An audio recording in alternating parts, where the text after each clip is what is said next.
నమస్కారం. శ్రీ చదివే నవలలను విని ఆనందిద్దాం. ఈరోజు మనం చివరకు మిగిలేది నవల 13వ భాగాన్ని విందాం. మనది భ్రష్టజాతి కావడానికి ఆధ్యాత్మిక చింతనే కారణమంటాను.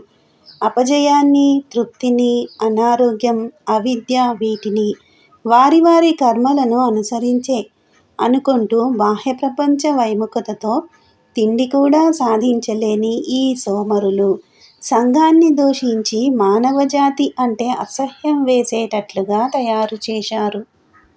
మధ్యలో స్వామీజీ అందుకున్నాడు. సంతోషమైంది. కానీ కొందరు ఇట్లా ఉండి, మరికొందరు అట్లా ఉండి, కొందరు అప్పుడే చచ్చిపోయి, కొందరు బీదలు, వ్యాధిగ్రస్తులు. ఈ వ్యత్యాసాలు ఎందుకుంటాయో యోచించారా? అది కర్మఫలం. దేవుడే తీసెయ్యాలే కానీ మనుషుల వల్ల కాదు. ఐక్యం కావడం అంటే ప్రత్యేకాత్మ జీవాత్మలో కలుస్తుంది, జీవాత్మ పరమాత్మలో కలుస్తుంది. అదే ముక్తి సాధన. అది పిచ్చి సాధన. పరమాత్మలో ఐక్యం కావడానికి మొదట్లో ఇష్టం లేదు మాకు ఇలా విడివిడిగానే ఉండి అస్తమాను ఈ లోకంలోనే పుడుతూ ఉండాలని ఉంది. అధమం ఆంధ్ర రాష్ట్రం వచ్చేవరకైనా ప్రతి మనిషి జన్మలు ఎత్తుతూ ఉండవలసిందే. కాదు, కూడదు. ఐక్యం అవడం మా చేతుల్లో, మా ఇష్టంలో లేదంటారా?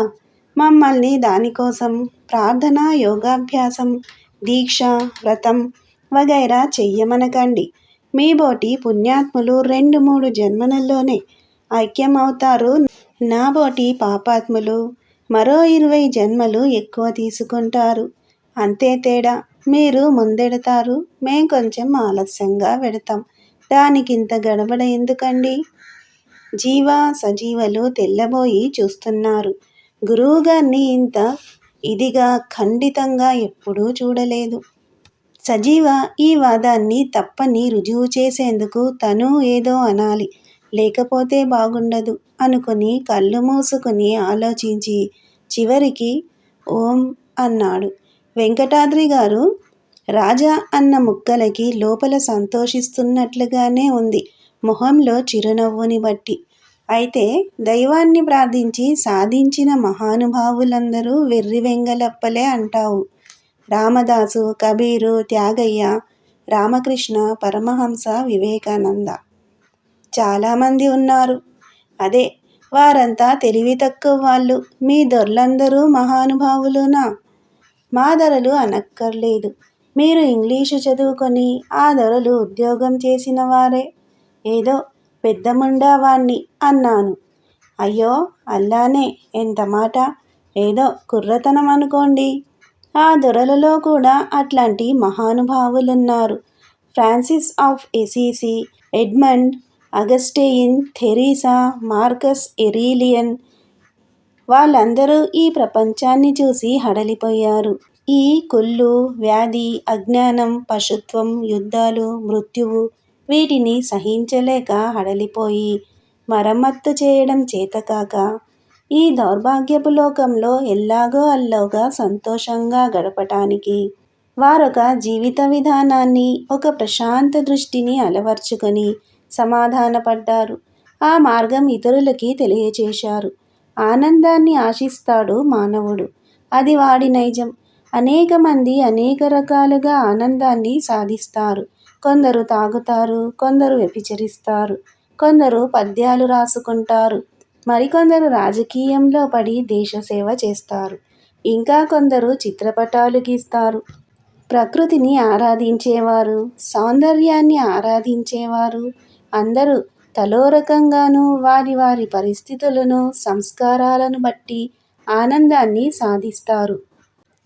ఆధ్యాత్మిక జీవితం ద్వారా ఆనందాన్ని సాధిస్తారు. మీబోటి కొందరు వారు చేసే చేష్టలు, చెప్పే కబుర్లు ఇతరులకి అపకారం చెయ్యకుండా, పోటీ పడకుండా, ఇతరుల ఆనందానికి అడ్డు తగలకుండా ఉంటాయి. కాబట్టి వారిని మహానుభావులని, వారి మార్గం ఉన్నతమైన మార్గం అని అంటున్నారు. ఉదాహరణకి చూడండి. సౌందర్యాన్ని ఆరాధించేవాణ్ణి తీసుకోండి. ఒక అందమైన స్త్రీని చూస్తాడు, కోరతాడు. ఆ స్త్రీనే మరోడు కోరడం జరగొచ్చు. ఆ స్త్రీకి భర్త ఉండొచ్చు. లేకపోతే ఆ స్త్రీయే ఏమీ ప్రత్యుత్తరం ఇవ్వకుండా తృణీకరించవచ్చు. వీటన్నింటిలోనూ ఇతరులకి అడ్డు రావడం, బాధ కలిగించడం జరుగుతుంది. కానీ దేవుణ్ణి ప్రేమించడంలో ఇలాంటి చిక్కులు లేవు. ప్రకృతిలో అడవులు, మృగాలు, ముళ్ళు ఉంటాయి.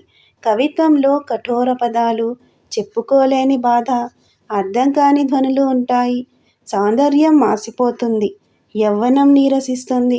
ప్రజాసేవకి పలుకుబడి, డబ్బు, ఫోర్సు ఉండాలి. చిత్రకారుడికి వాడి బొమ్మలు చూసి మెచ్చుకునేందుకు తగినంత తీరుబడి ఉన్న జనం కావాలి. దేవుడికి ఈ ఇబ్బందులు లేవు. అసలు కనబడడు. ఏ కలలోనో, ఏ భూతంగానో తప్ప ఇందుగలడందు లేడు. నీలో ఉన్నాడు, లేడు. సర్వాంతర్యామి, నిరాకారుడు. ఎంత పట్టుకుని పూజించినా విసుగురాదు. వాడు వాడిపోడు, సమాధానం చెప్పడు. నేను చిత్రకారుణ్ణి అంటే ఏవి నీ బొమ్మలు చూపించి రుజువు చేసుకోమంటారు. కవిని పద్యాలు వినిపించు, విలువకర్తం అంటారు. దేవుణ్ణి ప్రార్థించే వాడికి ఈ ఇబ్బందులు లేవు. తాను చేసే పనికి నాణ్యం కట్టే వాళ్ళు లేరు. ఏడి నీ దేవుడు, చూపించు, రుజువు చెయ్యి అని అడగలేరు. ఉన్నది లేనిది రుజువు చేసుకోలేక, కేసు వాయిదా వేయించుకోలేకపోయినా ప్లీడర్లా ఒట్టి దద్దమ్మ లాంటివాడు దేవుడు. అసలు మంచి దేవుణ్ణి సృష్టించడం మానవుడు ఈ లోకంలో చేసిన మహాకార్యం అన్నాడు బట్లర్. ఎవరి దగ్గర బట్లర్? అన్నాడు వెంకటాద్రి గారు. అయ్యో మార్క్స్. బట్లర్ అనే ఆయన ఒక సుప్రసిద్ధ ఆంగ్ల రచయిత అన్నాడు రాజా. అయ్యో రామ అనడం బదులు అయ్యో మార్క్స్ అంటారా మీరు అని స్వామీజీ అడిగారు. మార్క్స్ ఒకడే కాదు, ఆధునిక శాస్త్రజ్ఞులందరూ డార్విన్, లామార్క్, టర్బన్ పాంట్యూర్, ఫ్రాయిడ్, వాట్సన్ వీరందరూ వ్యాధులు, అజ్ఞానం, బీదతనం వీటిని ఒక్కొక్కదాన్నే నిర్మూలం చేస్తామన్నారు. అన్నీ నిర్మూలమైనప్పుడు మనిషికి ఇంకా దేవుడితో నిమిత్తం లేదు. కుళ్ళు, చీకటి, పశుత్వం, జాడ్యం వీటితోనే అల్లా కూడా నిష్క్రమిస్తాడు. హెలెన్ ఆఫ్ ట్రాయ్ని చూశానండోయ్ మై డియర్ హెక్టర్జీ అంటూ జగన్నాథం చక్కా వచ్చాడు. అరుగు మీద బృందాన్ని చూడగానే కొంచెం తమాయించాడు. పలారం చేశావటయ్యా కుర్రాయనా అన్నాడు నారయ్య. ఓ అంతేకాదు, వధువు సందర్శన క్షీర కషాయాన్ని కూడా గ్రోలాం. రాజభూషణం కేసి తిరిగి సమాసం తప్పనుకోండి. శుభకార్య సందర్భాల్లో ఒక్కుమ్మడి భాషా స్వేచ్ఛ ఓపదగన్. అబ్బో చాలా బరువైన మాటలు పడుతున్నాయండోయ్ బావగారు. మధ్యలో రాజభూషణం అందుకున్నాడు. వధువును క్లుప్తంగా వర్ణించి ఆమె కుటుంబ పరివారాన్ని సూక్ష్మీకరింపుము. All questions carry equal marks. దంచేస్తాం. అసలు తెలుగు పేపర్లు do not carry any marks. Philosophy question paper మాదిరి అన్నాడు నిధి. స్వామీజీ కూడా వింతగా నవ్వాడు. వెనుక చెరువుగట్టున వెంటబడిన ఉడతల జంట మాదిరి సజీవులు కూడా ఆశ్చర్యంతో చూస్తున్నారు. To begin with Indira. ఇందీవరశ్యాము లా ఉందండి. సింహం లాంటి నడుము, శంఖం లాంటి మెడ, మధ్య ముక్కు అడ్డం వచ్చింది కానీ లేకపోతే ఒకే కన్నులాగుండే నేత్రద్వయం. కాళిదాసు గుండెలు బాదుకుంటాడు. అసలు ముక్కే లేదు. ఫోస్ పో. కుర్రాడు గట్టివాడే. ఏం చదువుకుంటున్నాడు? ఆస్కుమి, నన్నడగండి. Secondary school leaving. College course entering. Marriage eligibility examination కొండోకచో SSLC. మంచివాడివే. మావాడేనండి. బిగ్గరగా ఆలోచించే అలవాటు వల్ల అలా మాట్లాడుతుంటాడండి. నిజంగా అందరూ అలా ఉండగలిగితే ఎంత బాగుంటుందా అనిపిస్తుంది అన్నాడు నిధి. జగన్నాథం చెవిపుచ్చుకుని తన దగ్గరగా తీసుకున్నాడు. బావగారి తొడ మీద తల ఆనించుకుని పడుకున్నాడు జగన్నాథం. కర్ణరంధ్రము దవియనేలా. చూడు నాథ్, స్వామీజీవారు. జగన్నాథం స్వామీజీకి నమస్కరించాడు. ఓం అన్నారాయన. నాకు అంతేనండి. ఇడ్డన్ల చట్నీలో కారం ఎక్కువగా వేశారో ఏమో. ఎక్కిళ్ళు మంచి తీర్థం. రాజా జగన్నాథాన్ని లేవదీసి కూర్చోబెట్టాడు. ఎక్కిళ్ళు కావు నాయనా. ఓం అనేది ఓంకారాన్నించి ఉద్భవించిన ఒక ధ్వని. అంటే సృష్టి అన్నమాట. ఈ విశ్వం అంతా ఓం అని ధ్వనిస్తూ కదులుతుంది. అవునండోయ్, దీని విషయం విన్నాం. మా డ్రిల్ మాస్టారు స్టాండర్డీస్ లాంటిది. మీరు దీని మహత్తు ఎటువంటిదో కొంచెం సెలవిస్తారా? స్వామీజీ నవ్వులలో జ్ఞానకాంతులు మెరిశాయి. ఆ ధ్వని సర్వమానవ భాషకి పునాది. ఆ ధ్వనిలోంచి భాష, భావం, ప్రాణి, సృష్టి, విశ్వం అన్నీ జనించాయి. అది బీజాక్షరం. ఓం శ్రీకృష్ణ ప్రీత్యర్థే గీతా పారాయణే జపేన వినియోగ. సజీవ సంచిలోంచి భగవద్గీత పైకి తీశాడు. కానీ దాని మహత్తు ఎట్టిదో సెలవిచ్చారు కారు అన్నాడు జగన్నాథం. సంతోషమైంది. సకల ప్రాణులకి, సర్వమానవ కోటికి మూలపురుషుడు పరమాత్మ. ఓం దైవోపాసన, ప్రార్థన. దానివల్ల ప్రయోజనం అన్నాడు రాజా. దుఃఖం, బాధ, పాపం అన్నీ పటాపంచలై ఆత్మవికాసం, జ్ఞానం పొంది పరమాత్మలో చేరుకుంటుంది. జీవి ముక్తిని పొందుతుంది. అదే జీవిత పరమార్థం. దానికి గీతాపారాయణ, యోగం, ఉపాసన, ప్రార్థన, యాత్ర, యజ్ఞం ఇవన్నీ ఉపకారాలు. నా ఉద్దేశంలో అందరి అనుభవంలోనూ మీరు చెప్పిన వాటి వలన బాధ, దుఃఖం, పాపం ఇవి తొలగిపోవడం అనేది కల్లా. ఈ ప్రచారం హిందూ మతానికి, జాతికి నష్టం చేస్తుందనుకుంటాను. దేవుణ్ణి ఉద్రేకాలు, మంచి చెడ్డలు వీటికి కట్టుబడిన వాడిలా చిత్రిస్తుంది ఈ వేదాంత సృష్టి. దేవుణ్ణి ప్రార్థించడం ఒక లంచం ఇవ్వడం కింద ఉంటోంది. నన్ను పరీక్ష పాస్ చెయ్యి, నాకు బోలెడు కట్నంతో మంచి పిల్లనిచ్చి వివాహం చెయ్యి, నాకు పిల్లలు లేరు, మగపిల్లవాడిని ప్రసాదించు, నాకు ఇంక్రిమెంట్ ఇప్పించు, నీకు కొబ్బరికాయ కొడతాను, తిరుపతి కొండపై డబ్బీలో ఏదో వేసుకుంటాను అనుమంటోంది. మొద్దు, దుర్మార్గుడు, దుర్నీతిపరుడు, బలహీనుడు వీళ్ళందరికీ దేవుడే శరణు. నీ ఇష్టమొచ్చినన్ని పాపాలు చెయ్యి, ఏం భయం లేదు, నేను ఉన్నాను. చివ్వర కాస్త పశ్చాత్తాపడు, అన్నీ కొట్టుకుపోతాయి అంటాడు దైవం. ఈ దృష్టి నిజంగా పాపిని ప్రోత్సహిస్తుంది. అన్ని మతాలు దేవుడికి 2 లక్షణాలని ఆపాదించాయి. మొదటిది అపారమైన శక్తి, రెండోది అనంత ప్రేమ. మానవజాతి ఇన్ని యుగాలు ఈ గోళం మీద జీవించింది. మానవుడికి తిండి తినడం చేత కాదు. జాడ్యం, బాధ, బీదతనం, చెడుగు ఇవి ఏవీ మానవుడు ఎంతమంది దేవుళ్ళకి మొక్కినా తొలగిపోలేదు. నిజంగా దేవుడు శక్తిగలవాడై ఉండి కూడా ఈ చెడుగుని తొలగించలేకపోయాడంటే ఆయనకి ప్రేమ లేదేమో అనుకోవాల్సి వస్తుంది. పోనీ దయామయుడు, ఆపద్బాంధవుడు, అనంతమైన ప్రేమ కలిగిన దేవుడు ఈ చెడుగుని తొలగించలేకపోయాడంటే ఆయనకి శక్తి లేదని రుజువవుతోంది. ఏనాడు ఆయనకి వీటిని నిర్మూలించే శక్తి లేదని ఒప్పుకుంటున్నామో అప్పుడు ఆయనకి ప్రేమ కూడా లేదనుకోవడం కష్టం కాదు. ఈ ప్రేమ, శక్తి లేని దైవం మాకక్కరలేదు. సంతోషమైంది అంటూ మధ్యలో స్వామి అందుకున్నాడు. మీకు అక్కరలేకపోయినా ఆయనే మీ దగ్గరకు వస్తాడు. అదే ఆయనలో విశేషం. సజీవ సంతోషం పట్టలేక ఓం అన్నాడు. సముద్ర కెరటం పైన కొట్టుకొని పోతున్న గడ్డిపోచల రాజభూషణం తన స్వంతంగా రగుల్చుకున్న ఉద్రేకంలో కొట్టుకొని పోవడం దయానిధి గ్రహించాడు.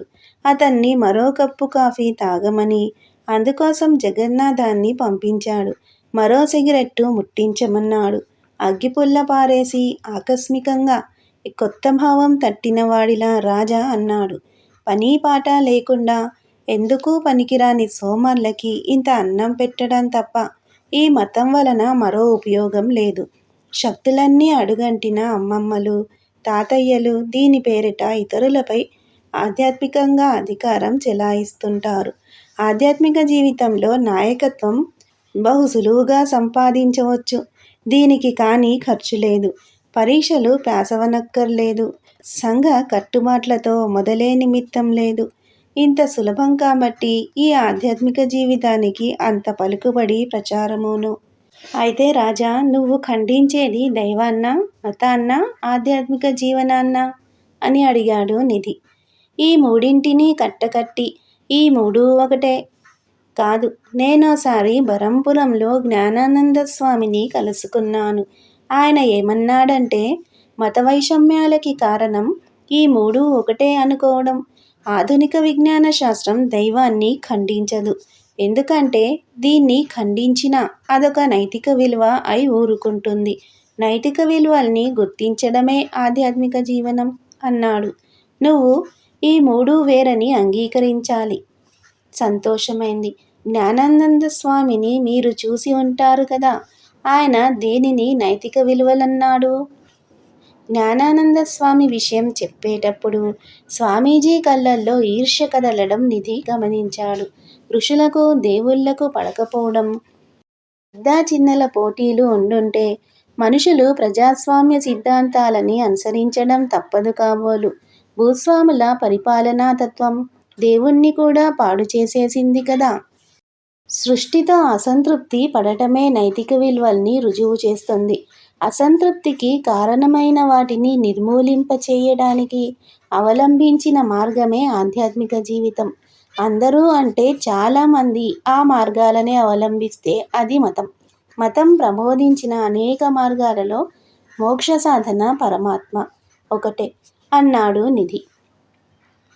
ఇవన్నీ ఆయనే చెప్పినాడా అని అడిగాడు స్వామీజీ. జీవ నమ్మడం కష్టం అన్నట్లుగా తల పంకించాడు. సరిగ్గా ఈ మాటలో ఆయన వాడలేదు. నేను సారాంశం మాత్రం చెబుతున్నాను. ఈ దృష్టి సరి అయినదని మనం ఒప్పుకుంటే మా రాజా చెప్పిన విషయాలని సులభంగా పరిశీలించవచ్చు. నిధి గొంతుక సవరించుకున్నాడు. నారయ్య ఒక అడుగు ముందుకు వేసి కూర్చున్నాడు. మనిషికి కావాల్సింది తిండి. అది లేనిదే ఏదీ చెయ్యలేడు. ఇంతవరకు ఇది మానవుడు సంపాదించుకోలేకపోయాడు. అందరికీ సమానంగా భోజనం లభించే మార్గాలని గురించి ఆలోచించక ఈ మతం, దైవం అంటూ ఎందుకు కాలం వృధా చేస్తారా అని రాజా విచారిస్తాడు. అవునా? అంటే అందరికీ తిండిని సంపాదించడం రాజకీయ మార్గం అవుతుంది. ఆ మార్గాన్ని అవలంబించమంటాడు. ఆ తిండిని సృష్టించేది దేవుడే అని మీరంటున్నారు. ఆ దేవుణ్ణి పూజిస్తే తిండి రాదు. ఎందుకు వృధాగా పూజించడం అంటాడు రాజా. లభ్యం కాని వస్తువుని ఆశించడం మానవుడి నైజం. రాజాకి కార్ల్ మార్క్స్, లెనిన్ వీరికి తిండి లభ్యం కాదు. మీకు రామకృష్ణ పరమహంస, స్పినోజా, దయానంద సరస్వతి వీరికి దైవం లభ్యం కాదు. ఇద్దరిది ఆధ్యాత్మిక జీవనమే. అంచేత పూర్వులు అన్నం పరబ్రహ్మ స్వరూపం అనేసి ఇద్దరికీ రాజీ చేశారు. వేళాకోళం చేస్తే నేను వాదించను అన్నాడు రాజా. సంతోషమైంది. కానీ మీరు జ్ఞానానంద స్వామి చెప్పిన విషయాలు బాగున్నాయన్నారు కదా. ప్రజాసేవ పెరుమాళ్ సేవ కంటే ముఖ్యమంటారా అని అడిగాడు స్వామీజీ. జ్ఞానానంద స్వామి మోక్షం సాధించడానికి స్వామీజీకి అసూయ లేదు. ఇతరులకు ఆ మార్గం చూపగలిగాడంటేనే ఆయనకి కొంచెం కష్టంగా ఉంటుంది. దయానిధి అన్నాడు. మతానికి, దైవానికి బదులు ఆధునికులు ప్రకృతిని, కళని ఆరాధించడం జరుగుతోంది. కొందరు ప్రజాసేవతో తృప్తి పడుతున్నారు.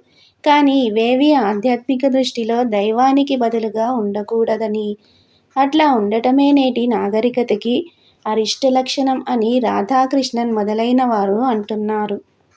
దైవచింత ఒక మహత్తరమైన ఆధ్యాత్మిక అనుభవం. ఆ ఆకలి చల్లార్చుకున్న వారికి, ఆ వెలుగు చూపిన వారికి మరి ఏ ఇతర వస్తువు అక్కరలేదు.